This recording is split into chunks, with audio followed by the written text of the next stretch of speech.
प्रिय विद्यार्थियों, स्वागत आपका श्री श्याम कॉलेज भादरा के YouTube चैनल पर। देखिए, हम बात कर रहे हैं BA second year Rajasthan geography की, और इसके अंतर्गत हम बात कर रहे थे राजस्थान की जलवायु। राजस्थान की जलवायु के अंतर्गत हमने उसको प्रभावित करने वाले कारकों के बारे में देखा था, और इसी के साथ साथ में हमने इसकी कुछ प्रमुख विशेषताएं हैं, राजस्थान की जलवायु की कुछ प्रमुख विशेषताएं हैं, उनकी बात की थी। और कुछ टॉपिक हमने डिस्कस किए थे विशेषताओं के, और कुछ टॉपिक रह गए थे हमारे, तो वो चलिए आज हम उस पर चर्चा करेंगे। कौन कौन से टॉपिक थे हमारे राजस्थान की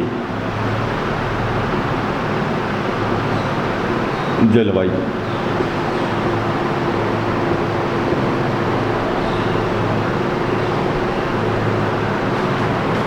राजस्थान की जलवायु के अंतर्गत हमने बात की थी, नंबर 1, भिन्न जलवायु प्रदेश, सामयिक वर्षा, वर्षा की अनियमितता, वर्षा की अनिश्चितता,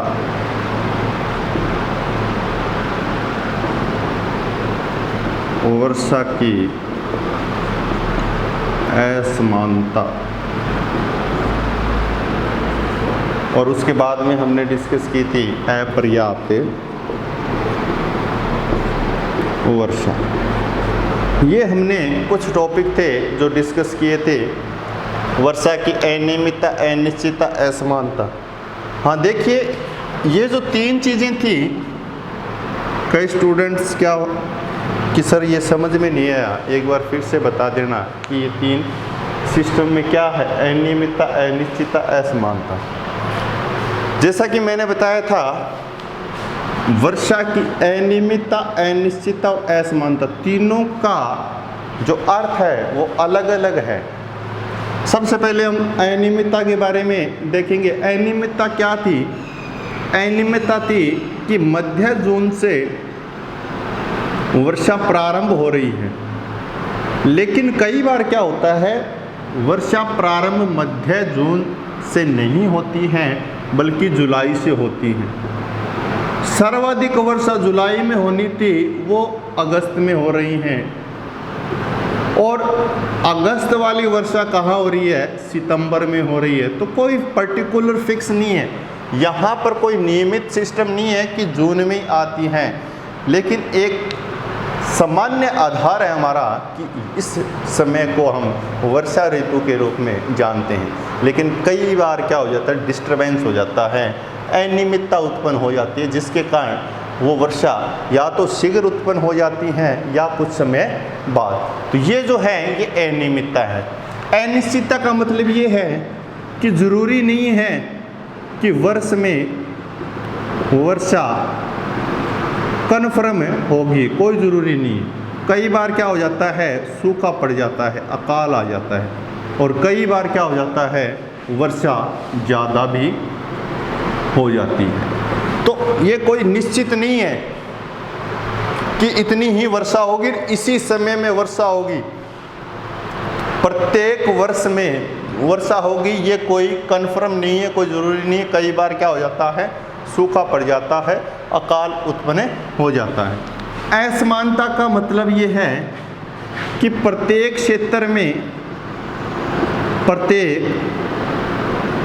में वर्षा एक समान नहीं होती हैं। कहने का तात्पर्य, कहीं आपको 5 सेंटीमीटर मिलेगा, कहीं 20 सेंटीमीटर मिलेगा, कहीं 80 सेंटीमीटर वर्षा मिलेगी। तो ये जो 3 आपको शब्दावली यहाँ पर दिखाई दे रही हैं, इन तीनों के अर्थ हम इस प्रकार से देखते हैं। अब हम देख सकते हैं कि अनियमितता क्या है, अनिश्चितता क्या है, असमानता क्या है। अब मुझे लगता है कि आपको कभी कोई दिक्कत नहीं होगी। अब देखिए, अगला जो टॉपिक था वो था खंडवृष्टि। खंडवृष्टि क्या होती है?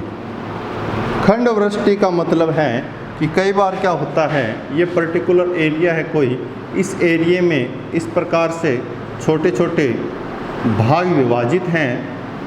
ये ए व्यक्ति का खेत है, ये बी व्यक्ति का, ये सी व्यक्ति का, ये डी व्यक्ति का।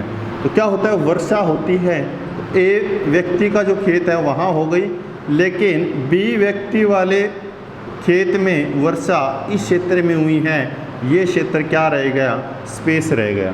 फिर सी वाले में पूरी हुई है, तो ये जो स्पेस रहा है इस प्रकार से ये टुकड़ा क्या रह गया, वर्षा से वंचित रह गया, एक खंड के रूप में रह गया। तो इस वृष्टि को हम किस नाम से जानते हैं? खंड वृष्टि। टुकड़ों के रूप में होती हैं, यहाँ हो गई, यहाँ हो गई, लेकिन बीच वाले क्षेत्र में नहीं हुई। कोई न कोई भूभाग छूट जाता है, खंडों के रूप में, छोटे छोटे टुकड़ों के रूप में होती हैं। तो इस प्रकार की वर्षा को हम क्या बोलते हैं? खंड वृष्टि बोलते हैं। उसके बाद में देखिए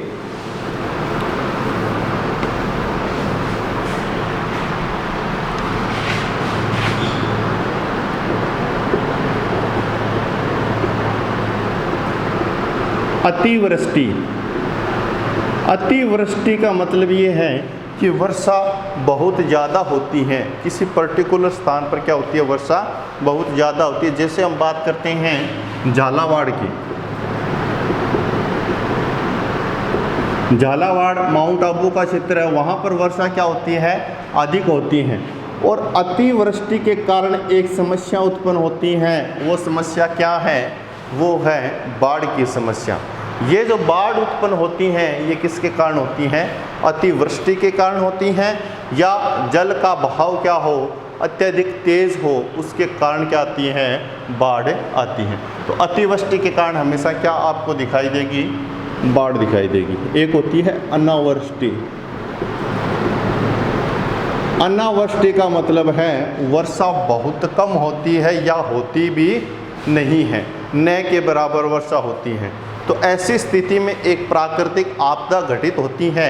वो प्राकृतिक आपदा क्या है? सूखा। क्या है? सूखा। अकाल व सूखा कब पड़ता है? जब अनावृष्टि होती है उस समय। अतिवृष्टि होगी तो क्या होगा? अतिवृष्टि के कारण बाढ़ उत्पन्न होती है। तो इस प्रकार से ये विशेषताएं हैं राजस्थान की जलवायु की, और ये सारी की सारी विशेषताएं आपको राजस्थान के अंतर्गत ज़रूर मिलेगी कहीं न कहीं, किसी न किसी क्षेत्र में। अब हम आगे बात करेंगे, इससे आगे एक टॉपिक है उसकी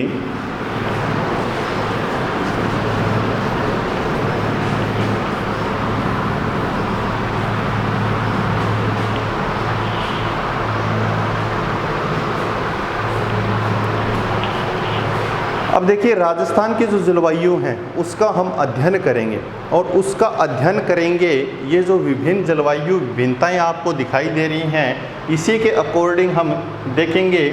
और जो भी हम जलवायु का अध्ययन करेंगे वो अध्ययन करेंगे ऋतुओं के आधार पर। ऋतुओं के आधार पर राजस्थान में कितनी ऋतुएं बनती हैं, और देखिए ऋतुएं 4 हैं, 4 प्रमुख ऋतुएं राजस्थान के अंतर्गत पाई जाती हैं। कैसे पाई जाती हैं, कब कब पाई जाती हैं, उससे पहले हम ये देखेंगे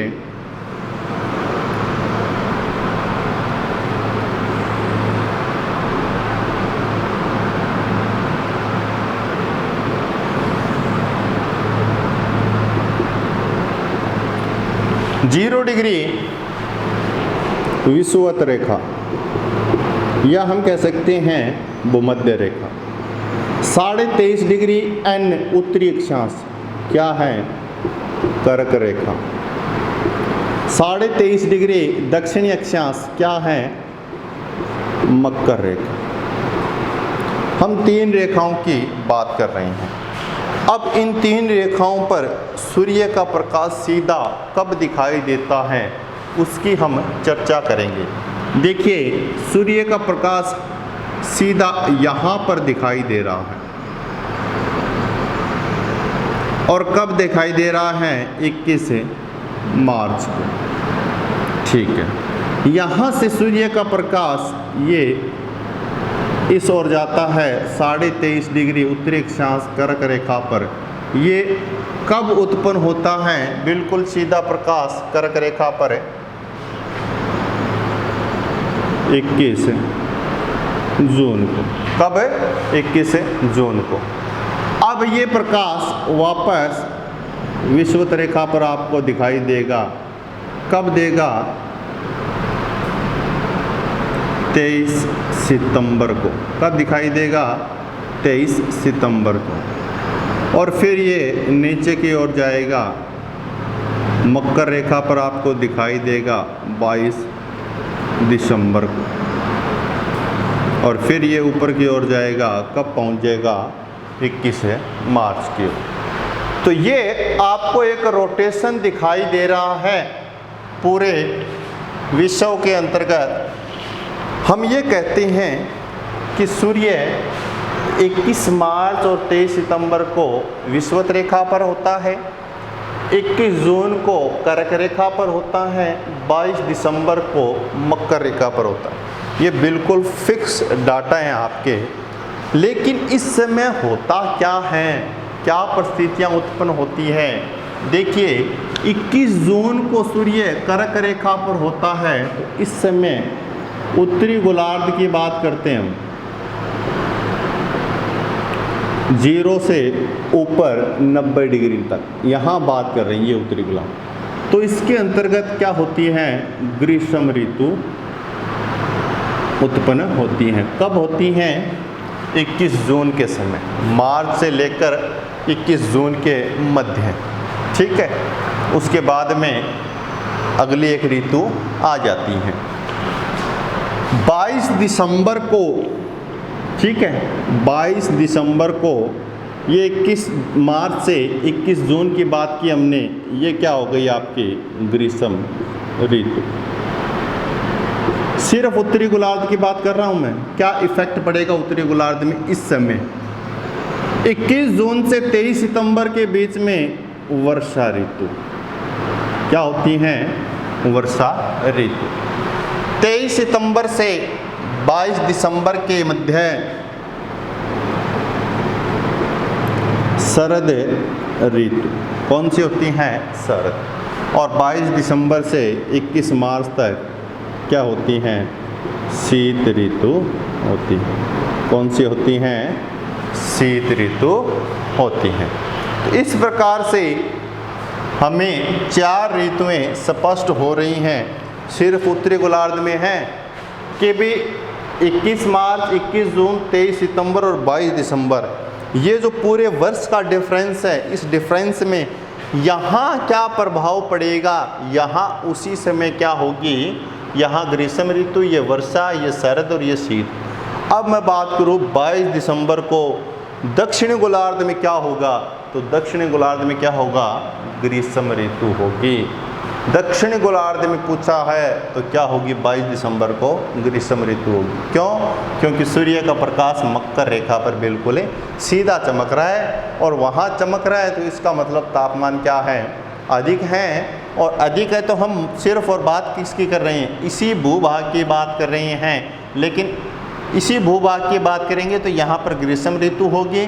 लेकिन समय हमने 22 दिसंबर लिया है, लेकिन इस समय हम बात कर रहे हैं ऊपरी भूभाग की, यहाँ बात नहीं कर रहे हैं। तो क्या हो जाएगा? चेंज हो जाएगा सिस्टम। समय ये लिया 22 दिसंबर, तो इस समय यहाँ पर क्या प्रभाव पड़ेगा? तो यहाँ ग्रीष्म थी, तो यहाँ ऑटोमेटिक क्या हो गई? शीत ऋतु आपको दिखाई देगी। तो इस प्रकार से हमारे पास में कुल कितनी ऋतुएं प्राप्त हुई हैं? 4 ऋतुएं प्राप्त हुई हैं। और इन चारों ऋतुओं के बारे में हम देखेंगे किस किस के मध्य आती हैं।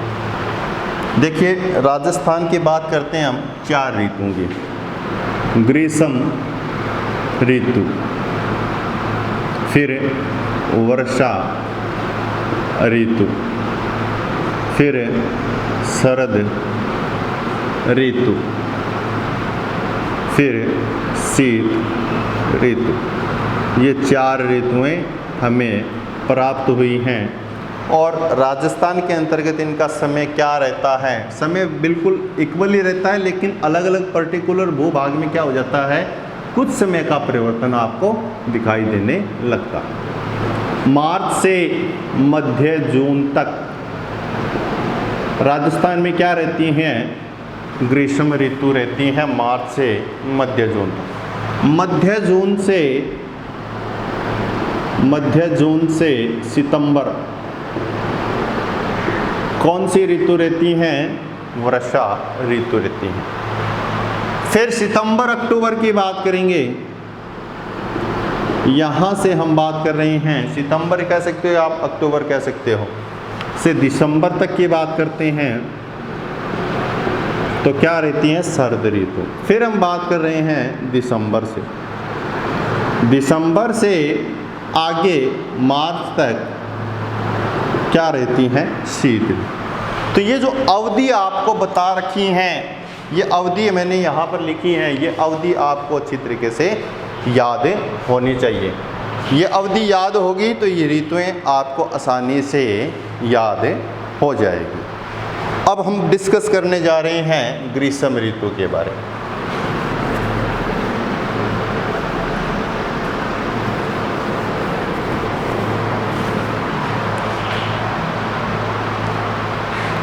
देखिए, ग्रीष्म ऋतु की बात है, 21 मार्च से और 21 जून तक का समय है वो ग्रीष्म ऋतु का है।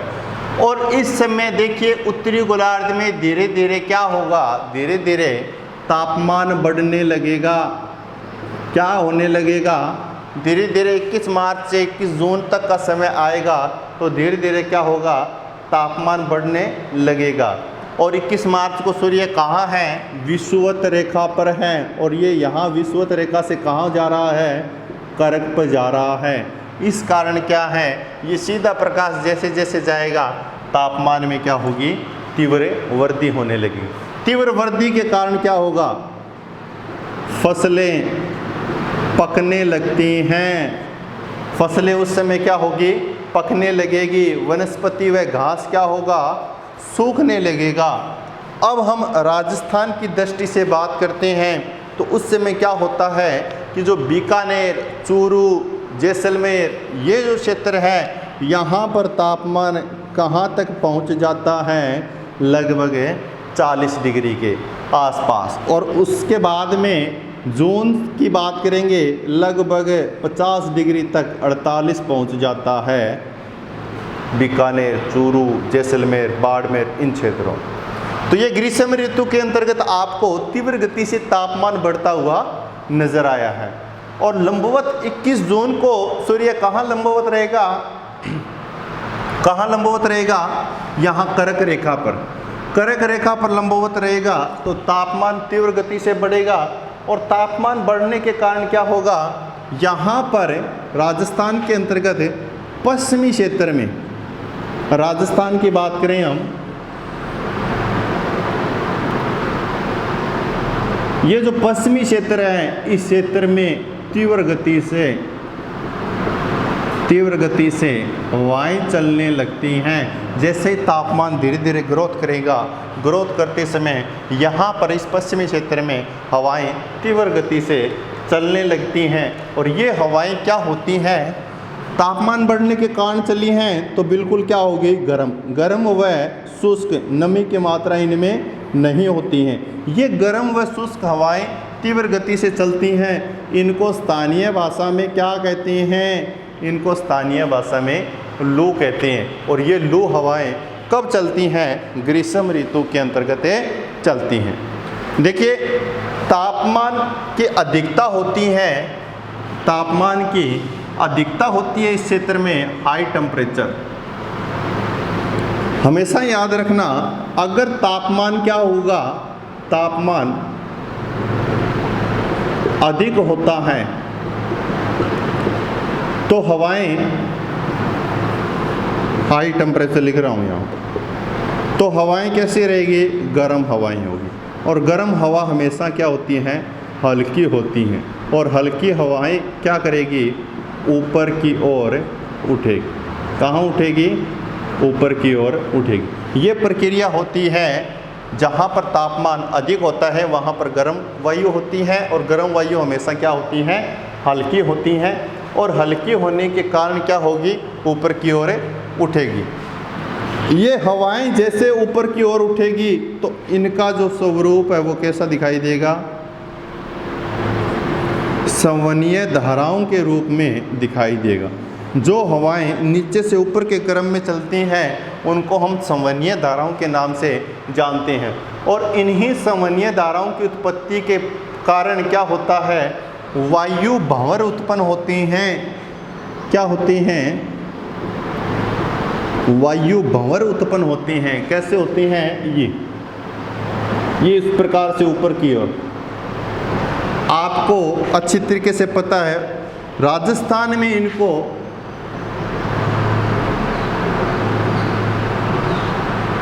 क्या कहते हैं, बम्बूलिया कहते हैं। क्या कहते हैं, बम्बूलिया। बम्बूलिया क्या होता है कि जो तापमान की अधिकता होती है और तापमान की अधिकता के कारण ये गर्म हवाएं ऊपर की ओर उठती हैं तो संवहनीय धाराओं की उत्पत्ति होती है, और इन्हीं संवहनीय धाराओं की उत्पत्ति के परिणाम स्वरूप क्या उत्पन्न होती हैं, वायु भंवर उत्पन्न होती हैं, जिन्हें राजस्थान में या स्थानीय भाषा में क्या कहते हैं, बम्बूलिया कहते हैं। और ये जो तापमान होता है यहाँ पर सर्वाधिक तापमान होता है।